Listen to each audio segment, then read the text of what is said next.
Hello guys, this is kind of a serious, nerdy video for those of you who want to play and improve as Kai in the long term. By the way, don't mind my voice if it sounds a bit too crispy, it's just a hangover. Anyway, I want to talk about something very specific, but also kind of abstract at the same time. This is not a tech video by any means, it's mostly about Kai and Sol in the context of mid-range neutral game at the distance of Sol's success. Now, I'm not an expert on the topic by any means, unfortunately. My neutral against Sol is pretty bad. I'm trying to improve here myself, so I've been thinking, labbing, watching videos, and also talking to people to figure out how to approach it better.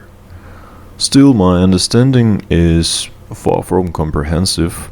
The examples are somewhat simplified as well, but I think that this is most likely a good place to start. Before I go into the meat of it, I'd like to mention a few things. The first one is, while the topic of neutral and footsies is somewhat abstract, but pretty well known in FGC, it's still Kai and Sol with their respective tools.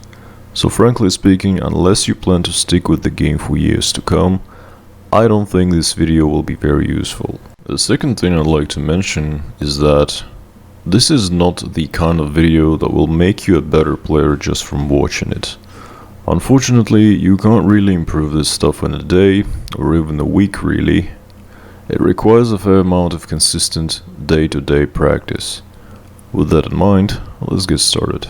One of the main buttons Sol can and will press at mid-range is success. It has a good range and fast enough that even on a whiff, it's hard to get a clean punish afterwards unless we pay attention. There is at the very least 3 ways to whiff punish success.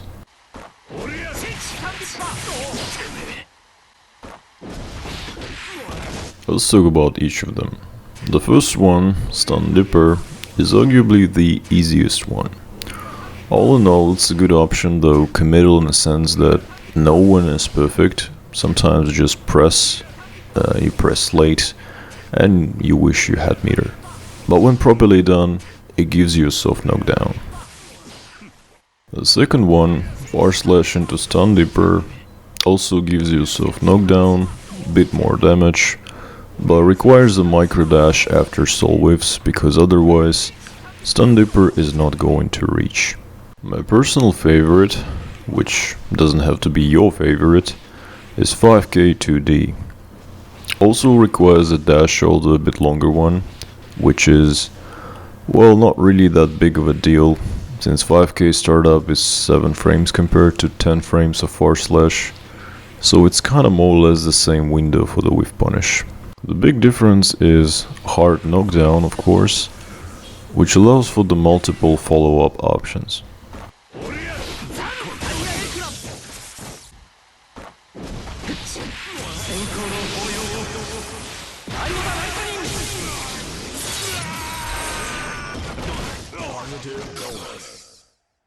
Alright, now we know how to punish 6S.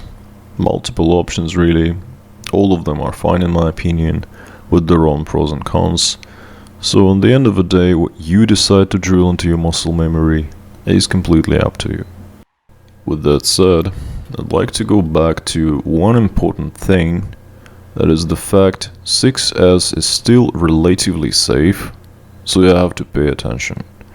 And since our attention is a limited resource in practice, that means we're less likely to react to other things that Sol can do at this range.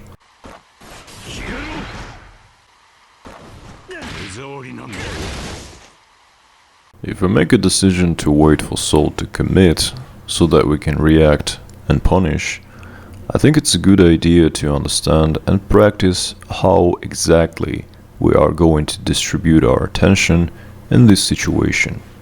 And also what are the buttons we press to cover for several different options. But before that, let's go over each individual one, besides success we've already covered. If we play just outside of 6S range, Sol can commit to air dash. If we don't expect it, our safest bet is of course 6p. If we do expect it, we might as well 2h him instead. Sol can also go for run up pro or dash into 6p or whatever. If we don't expect him to, this might be hard for us to react. Many ways to deal with it, some better, but 2k 2d seems like a very decent one. Fast, low commitment, good range into hard knockdown, so pretty good. But if you do expect Sol to dash, you might as well 2s him preemptively, where his 6p or any other button is going to lose.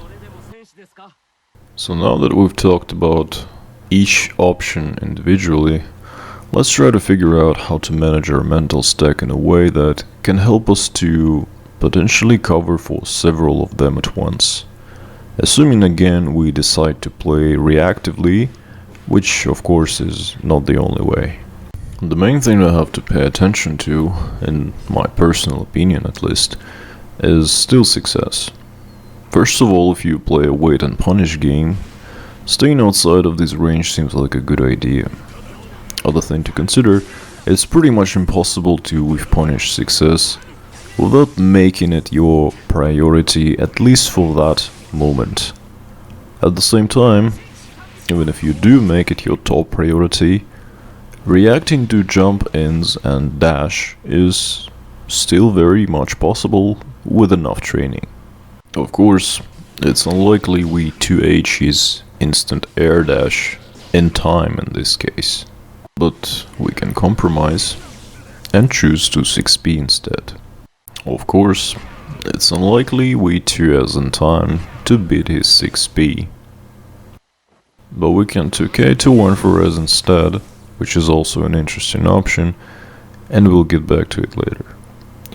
The idea I'm talking here is that while our punish on each of them individual options is not as big and flashy, with enough practice, which is an absolute must, we can substantially improve our win rate at this range.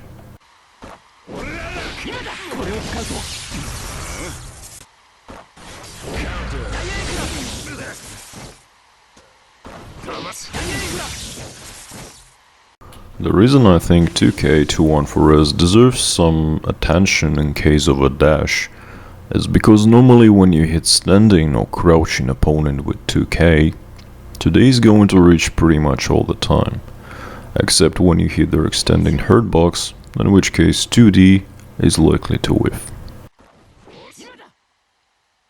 So I've talked fair bit, and if you're still with me at this point, might as well leave a comment, because I do like discussion. Thanks for tuning in. May the gods of 6p and RTL watch over you.